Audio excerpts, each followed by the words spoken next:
오늘 마태복음 22장 23절에서 33절인데요. 오늘 본문 사두개인들은요, 성경의 어떤 부분을 인정하는 자들이냐면 신약 성경은 물론 아니고요. 그 당시에 지금 우리가 보고 있는 구약 성경 중에 모세 오경만을 이렇게 딱 취하고 믿고 있는 자들이었습니다. 그러니까 그들이 종교적으로 완전히 무식한 자들이 아니었고, 그러나 예수님은 그런 사두개인들에게 오늘 이야기를 합니다. 너희가 성경도 하나님의 능력도 알지 못하는 거로 오해했다라고 이야기를 합니다. 저는 이 말씀이 우리 교회를 향한 말씀이고 또 우리 각자를 향한 말씀이라는 관점에서 저희가 좀 묵상을 했습니다. 우리는 모세 오경만을 취하고 있지는 않지만 신구약 성경을 매일 묵상하고 또 읽어 내려가고 있고 설교도 듣고 있습니다. 그럼에도 불구하고 하나님을 아주 작게 만들어 버리는 영적인 불신앙 혹은 오류, 오해, 무지가 여전히 우리 가운데 존재 가능하고요. 그리고 우리의 실제 생활에 있어서 하나님을 기대하는 것, 먼 발치 얘기처럼 우리가 느끼고 있을 때가 많습니다. 어제 저녁에도 우리 성도님 한 분을 만났는데 꾸준히 계속 기도하셨거든요. 근데 중간에 아닌가? 그리고 조금 그 상황이 좀 그래도 이건 아니지 않나 라는 부분들도 있었는데요. 하나하나 하나님께서 그 긴 기도 시간에 사실 작년부터 계속 기도해 오셨는데요. 하나씩 뭔가 이렇게 좀 구체화해 가시고 우리가 우려했고 야 이거는 진짜 아니었는데 라는 것들을 조건이 조금씩 바뀌어가면서 더 명확하게 일하시는 것들을 느낄 수 있었습니다. 그러면서 이제 제가 대화 가운데 느낀 건 그분에게 무엇이 좀 더 강해졌냐면 하나님의 역사하심에 대한 신뢰였습니다. 이렇게 말씀만 붙잡았을 때에 좀 불안함이 있거든요. 근데 하나님께서 일하시는 과정들을 보여주시니까 하나님에 대한 신뢰가 조금 더 강해졌다. 그리고 어제 이제 그분과 얘기 안 할 때 이 기도 제목이었거든요. 요거 딱 요 기도 제목이었어요. 근데 이게 뜻대로 잘 되려다 안 되다 계속 이제 좀 그런 겁니다. 그런데 이것이 이제 구체적으로 가시화가 되니까 지나고 나서 보니 이것이 조금 더 오랫동안 걸렸던 이유가 그 주변에 있는 관계들을 통하여 또 깨닫게 되신 거예요. 이게 아니었으면 이러한 관계도 이러한 상황도 변화가 있기 어려웠겠구나. 그러니까 하나님은 참 대단하시죠. 요거 하나 만지신 게 아니라 이것을 통해서 그 주변에 있는 그 모든 것들을 제자리로 돌려놓으시려는 하나님의 귀한 역사가 있었던 거예요. 그러니까 저는 그 관점이 열렸다는 게 너무 감사하더라고요. 성경 읽었죠. 그분도 매일 큐티합니다. 근데 어제 얘기하는 매일 큐티하는 조금 태도가 달라졌다라는 거예요. 자기가. 그러니까 오늘 얘기하는 거죠. 성경도 하나님의 능력도 알지 못하는 거로 너희가 오해했다. 오늘 우리의 관점에서 좀 어떻게 적용하면 좋을지 한번 우리가 붙들고 나아갔으면 좋겠습니다. 자, 첫 번째요. 사람은 성경을 알죠. 우리는 성도이기 때문에 압니다. 근데 자기 정당화의 오류에 빠지면 안 됩니다. 우리는 자기 정당화의 수단으로 성경을 사용하는 게 아니라 오히려 자기 정당화를 깨는 굉장히 중요한 도구거든요. 자, 한번 보죠. 23절입니다. 부활이 없다 하는 사두개인들이에요. 부활이 없다고 생각해요. 그런데 예수께 와서 물어보는데 자기들이 갖고 있는 부활이 없다는 것을 정당화하기 위해서 질문하잖아요. 자, 28절. 부활 때에 7 중에 누구의 아내가 되겠습니까? 여러분들 이거 설명 안 해도 되겠죠? 이들이 무엇을 가지고 얘기하냐면 모세오경 가지고 얘기합니다. 모세오경에 형제가 결혼했는데 형이 먼저 죽었습니다. 자, 그럼 어떻게 돼요? 동생에게 물려줍니다. 왜냐하면 그 공동체 안에 그러한 법이 있어요. 왜냐하면 그 가문에 또 그것들을 이어야 되는 우리가 이것들은 충분히 알고 있고요.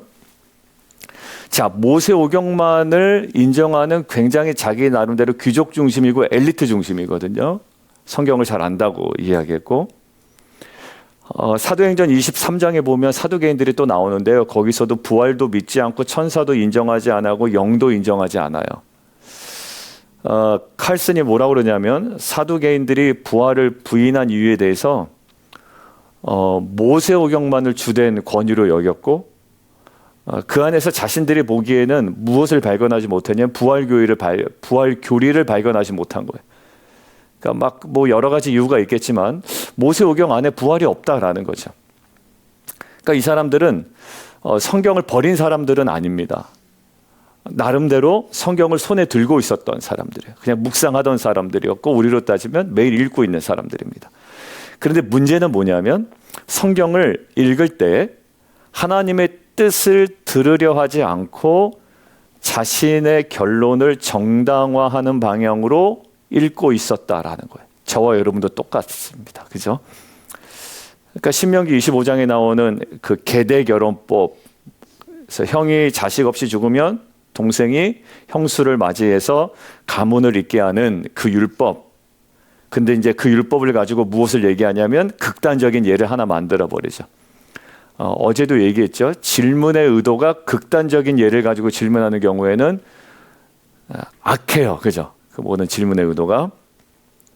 한 여자가 있고 7 형제가 차례대로 그 여자와 결혼하게 됐어요. 근데 다 죽었다는 거예요. 그러면 부활 때에 7 중에 누구 아내가 됩니까? 부활 믿지 않는 사람들이 부활을 얘기하니까 이것은 다분히 이제 조롱하려고 한 거죠. 부활을 믿는 신앙을 우스꽝스럽게 만들어 버리려는 이야기입니다. 사두개인들은 율법을 지금 높이려고 하는 것이 아니라 율법을 사용해서 하나님의 능력을 딱 가두려고 하죠. 그리고 부활의 소망을 무너뜨리려고 하고 있습니다. 자, 이제 이 지점이에요. 우리가 중요합니다. 우리도 성경을 읽지만 언제든지 듣고 싶은 것만 듣는 방식으로 읽을 수 있습니다. 부활이 있는데도 불구하고 부활이 없다라는 방식으로 읽을 수 있습니다. 이것은 나에 대한 말씀인데 아니면 김집사에 대한 말씀으로 읽을 수 있습니다. 오히려 김집사에 대한 말씀이 아니라 하나님의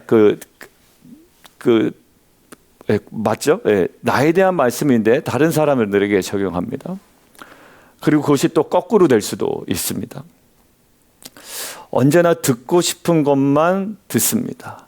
근데 어제 저녁에 이제 이야기 나누는데, 목사님 예전에 제가 이것만 집중을 했던 것 같아요. 왜? 그게 중요하니까.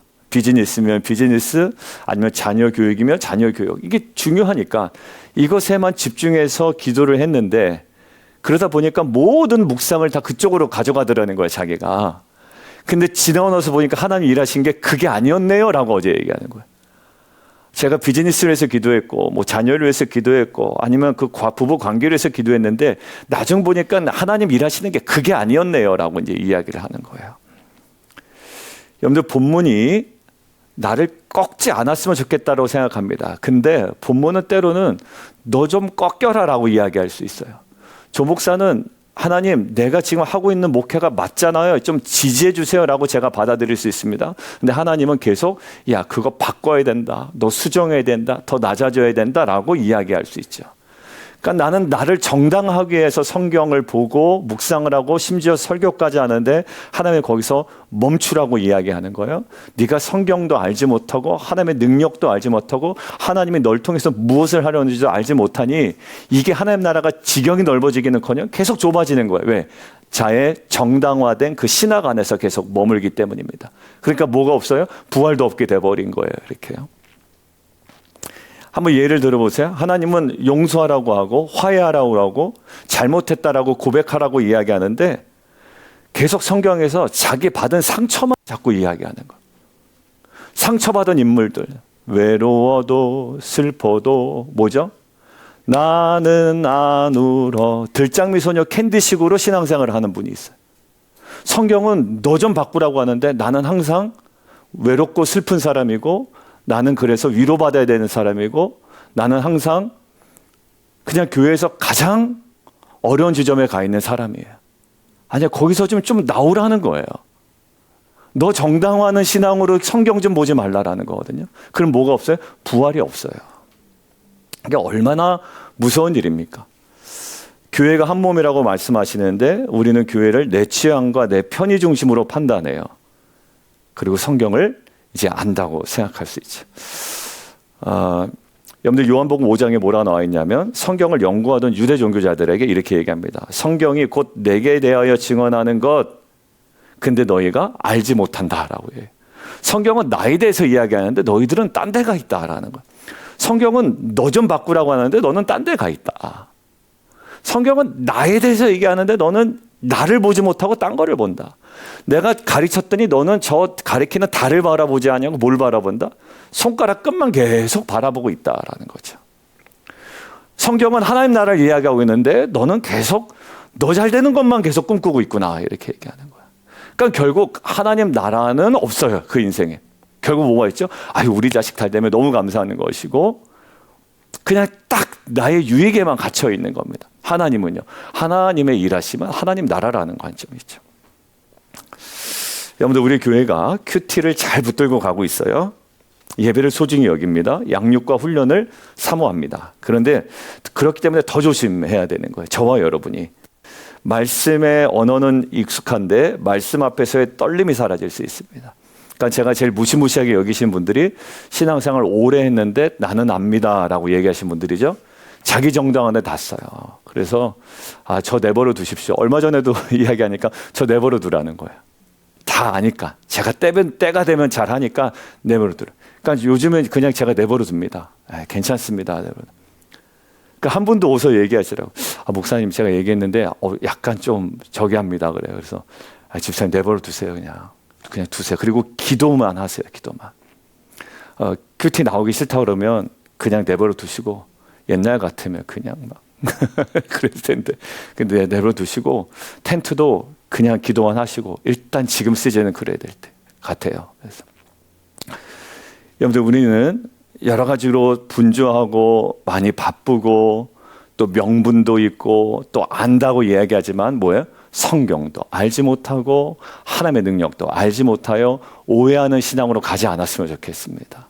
말씀하시면 움직이고 반응하고 내 의지를 꺾고 하나님도 성경도 그리고 하나님의 능력도 온전히 맛보아 알아가는 저와 여러분 되기를 주님의 이름으로 축원합니다. 정당화하는 데 쓰지 마세요. 이것 봐. 내가 맞는 거잖아. 이런 식으로 자꾸 교회 안에 그 정당화의 논리보다 하나님의 말씀하심 앞에 내가 꺾여지는 그게 십자가거든요.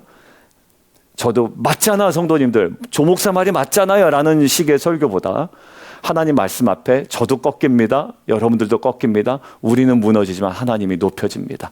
이것이 우리 정당화의 오류에 빠지지 않는 저 여러분의 정말 귀한 말씀 중심의 신앙으로 회복되기를 주님의 이름으로 축원합니다. 두 번째요. 29절이에요. 성경도 하나님의 능력도 알지 못한다라는 거죠. 사두개인의 문제가 뭐라고요? 하나는 성경을 모른다는 것이고 두 번째 하나님의 능력을 모른다는 거예요. 두 개가 어떻게 연결되어 있습니다. 성경을 바르게 알지 못하면 하나님을 바로 알지 못하게 되고요. 하나님을 바르게 알지 못하면 하나님의 능력을 기대하지 못하게 됩니다. 뭘 하나님께서 이걸 가지고 이렇게 역사하셔. 근데 어제 집사님이 그 얘기를 하시더라고요. 하나님이 이거 가지고 이걸 만지신다라는 거예요. 그래서 그분이 그러더라고요. 목사님 만약에 작년에 그게 기도응답이 바로 돼버렸으면 이 지점을 제가 못 깨달았을 것 같아요. 그렇죠. 왜냐하면 그분이 이러니까 만약에 저는 그러면 이렇게 간증했을 것 같아요. 기도했더니 하나님께서 이 문을 활짝 이렇게 열어주셨다. 끝인 거거든요. 근데 이 모든 과정을 거쳐서 하나님께서 역사하신 것들을 바라보게 된다는 거죠. 여러분들 결국 이 세상에 결혼이 있어요. 그러니까 부활 후에도 뭐냐면 당연히 같은 구조가 유지될 것이라고 생각을 했습니다. 그러니까 그들은 부활의 세계, 현재 세계의 연장선으로만 그냥 딱 생각해 버리는 거예요. 그러니까 계산이 안 맞고 모순처럼 보입니다. 그러니까 결론을 내리죠. 그러니까 부활이 없다. 되게 단순해요. 그러니까 부활이 없다라는 것들을 주장합니다. 현재 세계와 동일한 것으로 여겨놓고 부활의 세계를 현재 세계와 동일한 것으로 여겨놓고 그러니까 이상하잖아 부활이 없다라는 것. 하나님의 나라는 전혀 생각하지 못해. 그러니까 야 내가 기분 나빠. 내가 이해하지 못해. 그러니까 없는 거야. 그러니까 하나님 그렇게 역사할 수 없어. 여러분들 정말 많습니다. 우리 안에 그 강팍함, 완고함, 고집스러움. 어제도 우리 자녀들과 잠깐 얘기 나눴는데요. 제가 얘기 나눴어요. 진짜 죄는 고집스러움인 것 같아. 제가 이야기했어요. 너 왜 사람이 화내는지 알아? 내 안에 고집이 있기 때문이야. 용납이 안 되거든. 내 고집으로 보면 그거 용납이 안 되거든. 분노하는 것도 다 고집이야. 근데 고집이 뭔지 알아? 내가 왕 되는 것 같아. 그랬더니 그러더라고. 내가 왕 되니까 그 고집, 야, 내가 맞는데 네가 무슨 말을 해? 고집스럽잖아. 여러분들 라떼 얘기하는 사람들 뭐죠? 그 내가 경험한 게 전부거든요. 그게 왕 노릇하는 거예요, 내 안에. 그러니까 꼰대가 뭐죠? 내가 맞아. 여러분들 그게 어디냐? 에덴 동산이에요. 내가 왕이에요. 내가 왕. 그러니까 고집스러워지고 완고해지고 그러면 아닌 거에서 막 분노하고 나의 감정과 안 맞으면 도무지 받아들일 여지가 없는 겁니다. 거기는 뭐가 없어요? 하나님의 능력이 나타날 수가 없죠. 왜? 내가 결론 지은 결론이 있기 때문입니다. 여러분들 하나님의 새로운 창조를 보지 못해요. 부활의 세계라는 새로운 창조를 보지 못해요. 여러분들 사역도 마찬가지입니다. 하나님께서 뭘 이걸 하시겠어? 아니요. 하나님은 우리를 통해서 정말 놀라운 사역을 하십니다. 우리 집사님들의 비즈니스, 안정훈 집사님 비즈니스, 우리 집사님 김혜연 안수 집사님 비즈니스, 또 우리 자녀들의 진로를 통해서 하나님은 놀라운 일을 행하실 거예요. 저는 그것을 믿습니다. 왜냐하면 하나님의 능력을 너희가 알지 못한다라고 했는데요. 우리는 하나님의 능력을 아는 자예요.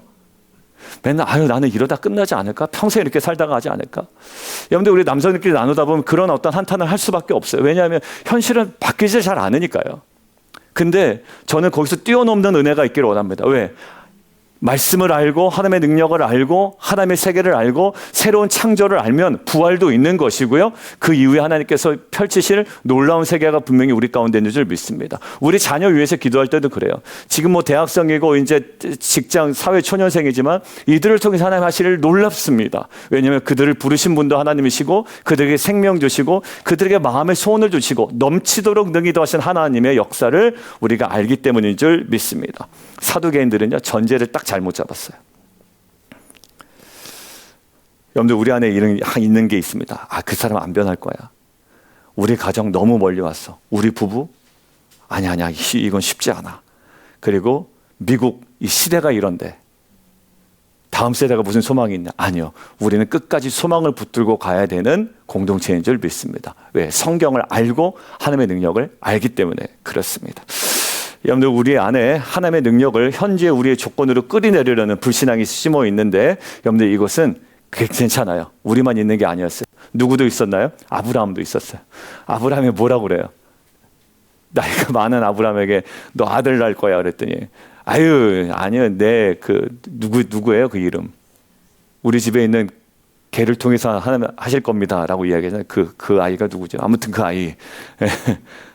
예. 그리고 나서 나중에 어떻게 돼요? 결국 누구는 피식 웃어버립니까? 사라는 피식 웃어버리잖아요. 그러니까 하나님의 능력도 알지 못하는 거예요.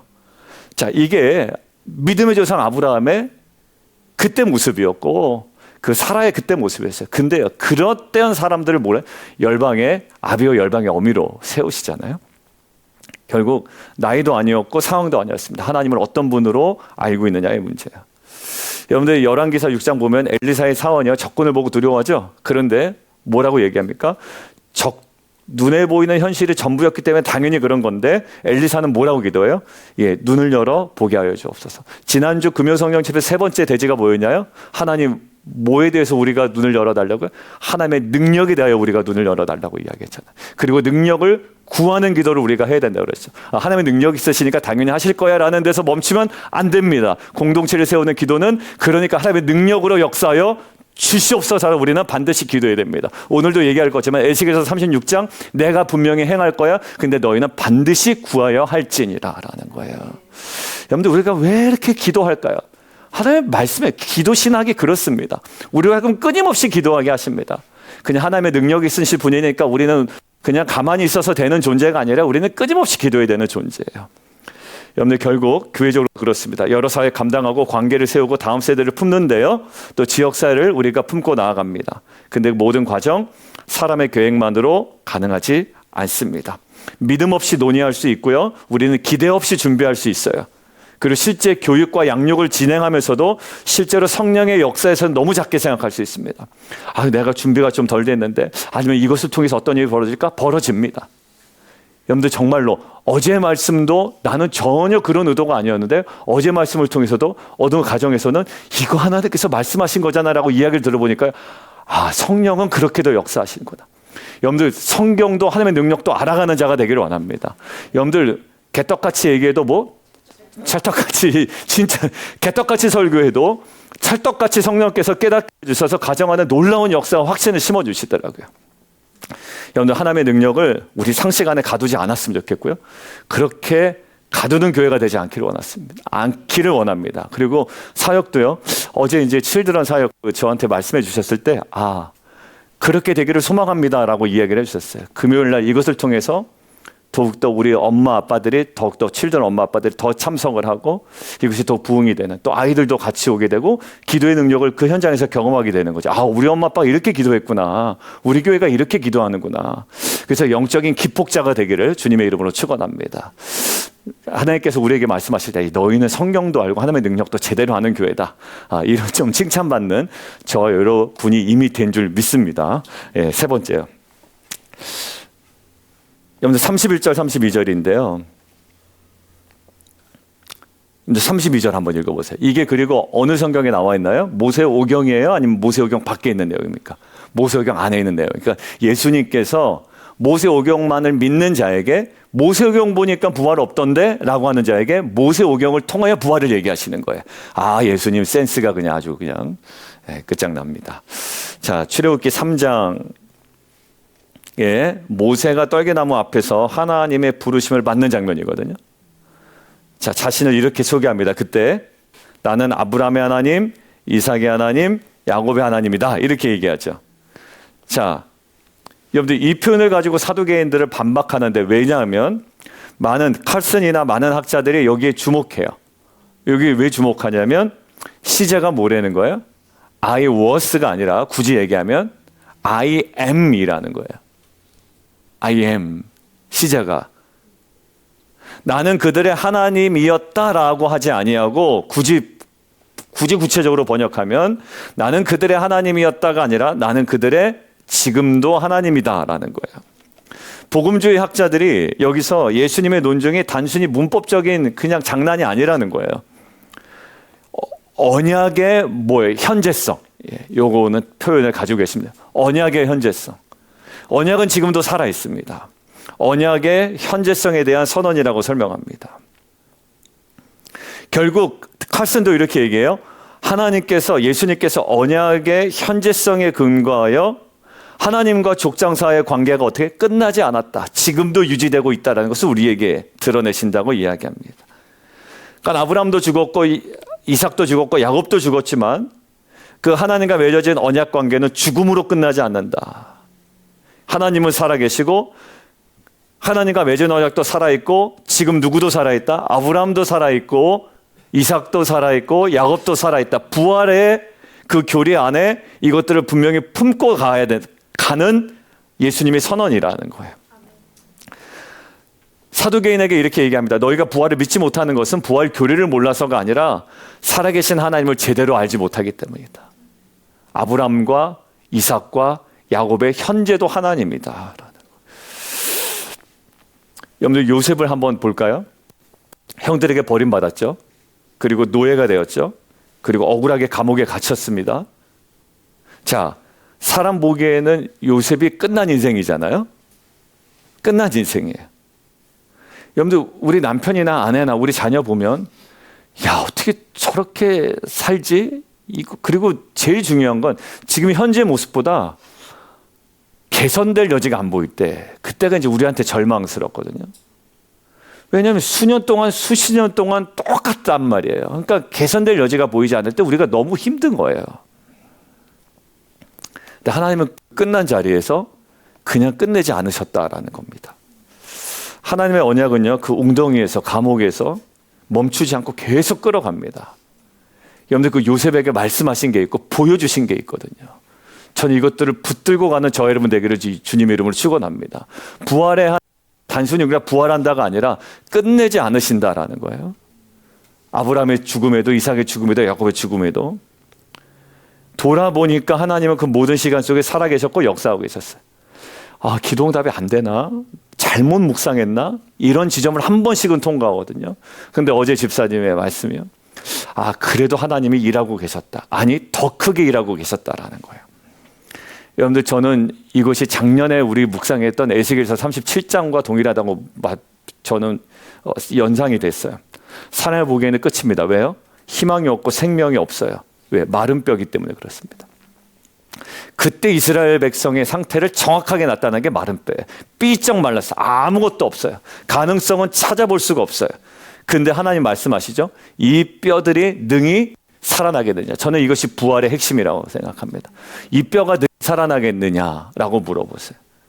그리고 하나님의 말씀과 하나님의 영이 임하자마자 마른 뼈가 살아납니다. 근육이 막 붙어요. 그래서 그게 갑자기 뭐가 됩니까? 군사가 되어버립니다. 여러분들, 우리가 붙들어야 될 것은요, 아직 괜찮은가가 아니에요. 상황이 아직 살아있는가도 아닙니다. 결국 우리가 붙들어야 될 것은요, 살아계신 하나님이에요. 그리고 하나 확실하면 됩니다. 하나님 살아계신가? 살아계시다면 붙들어도 돼요. 그리고 우리가 뭐 해야 됩니까? 내가 다 일할 건데 너희는 반드시 간구해야 될 것이냐, 부르짖어야 될 것이냐. 살아계신 하나님이 계시기 때문에, 반대로요, 하나님이 살아계시기 때문에 우리는 기도할 수 있습니다. 살아계신 하나님이 지금도 말씀하셨기 때문에 우리는 그 오늘에서도 죽음과 부활을 경험할 수 있는 줄 믿습니다. 여러분들, 결국 우리의 개인의 신앙에도 적용되고요, 가정에도 적용되고 공동체 안에도 적용됩니다. 우리 성도들 가운데 마음이 확 식어버린 분들도 있습니다. 오랫동안 식어버린 분들, 예전의 은혜 언제인지도 기억 못하는 분들도 있습니다. 자녀의 문제, 건강의 문제, 관계 문제 때문에 속으로 거의 포기하신 분들도 있습니다. 오늘 주님 말씀하세요. 나는 뭐가 아니다? 죽은 자의 하나님이 아니다. 살아있는 자의 하나님이다. 여러분들, 그러나 이것에 믿음이 필요합니다. 여러분들, 믿음은 무엇으로 드러날까요? 저는 기도로 드러난다고 믿습니다. 그래서 제가 그랬어요. 집사님, 기도했잖아요, 계속. 여러분들, 기도했다라는 것은 우리 계속이죠. 기도를 통해 하나님을 철저하게 의존했다는 것이고, 하나님을 철저하게 의존한 자에게 하나님께서 분명히 정확하게 보여주실 줄 믿습니다. 여러분들, 저희가요, 기도 자리에 딴짓하지 말자고 그랬잖아요. 기도할 때 기도하는 거예요. 끊임없이 기도하는 거예요. 무릎 꿇고 기도하는 거예요. 우리 붙들고 기도해야 되는 거예요. 왜? 살아계신 하나님이 지금도 우리 공동체 가운데 역사하고 있는 줄 믿습니다. 하나님, 우리 가운데 예배가 살아나야 되고, 기도가 살아나야 되고, 회개가 살아나야 됩니다. 그리고 다음 세대를 향한 기대가 살아나야 됩니다. 우리 자녀를 향한 기대가 살아나야 됩니다. 우리 자녀들요, 단순히 그냥 세상에서 조금 더 좋은 직업을 갖는 것이 아니라 우리 자녀를 향한 하나님의 그 계획과 능력을 우리가 꿈꾸며 살아가기를 원합니다.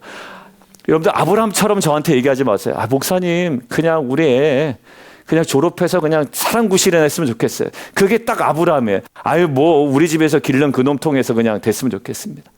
여러분들, 그런 기도가 아니라요, 성경도 하나님의 능력도 알지 못하는 기도하지 마시고, 이제 우리 자녀 하나님, 결국 하나님의 약속의 말씀대로 그렇게 사용하실 겁니다 라고 우리가 성경도 알고 하나님의 능력도 알고 부활의 하나님, 살아계신 하나님을 알고 기도하며 나아가는 저 여러분 되기를 주님의 이름으로 축원합니다. 비즈니스에 대한 욕망을 꿈꾸라는 게 아니고요, 비즈니스를 향한 하나님의 계획을 조금 더 구체적으로 나아가. 아유, 저 먹고 살 만큼 살아갔으면 됐습니다.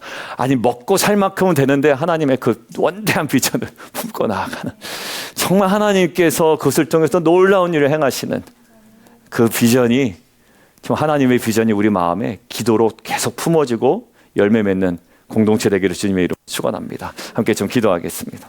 우리 함께 좀 기도할 때요, 이렇게 기도했으면 좋겠습니다. 하나님, 주님, 우리가 말씀을 알지만 살아계신 하나님을 너무 작게 만들었던 불신앙 회개합니다. 목회하면서 이래요. 겸손도 아니고 뭔가 애매한 스탠스로 취할 때가 있어요. 저 자신이. 근데 살아계신 하나님을 너무 작게 만들었던 우리의 불신앙, 오늘 이 시간 회개하고요, 내 생각과 내 상식과 내 현실로 하나님의 능력을 제한했던 마음 주님 제거하여 주시고, 이 시간 오직 죽음과 같은 자리에서도 살아계신 하나님을 바라보게 하여 주옵소서. 우리의 가정 가운데, 자녀 가운데, 교회 가운데 다시 믿음이 살아나게 하여 주시고, 우리 빛과 소금 교회가 말만 바르게 하는 교회가 아니라 살아계신 하나님을 실제로 믿고 의지하는 교회 되게 하여 주시고, 우리 안에 있는 체념을 무너뜨리시고 기도를 살려두시고 소망을 살려두시고 예배를 살려두시고 우리의 심령을 다시 한번 새롭게 하여 주시옵소서. 우리 주님 이름 3번 부르고 함께 기도합니다.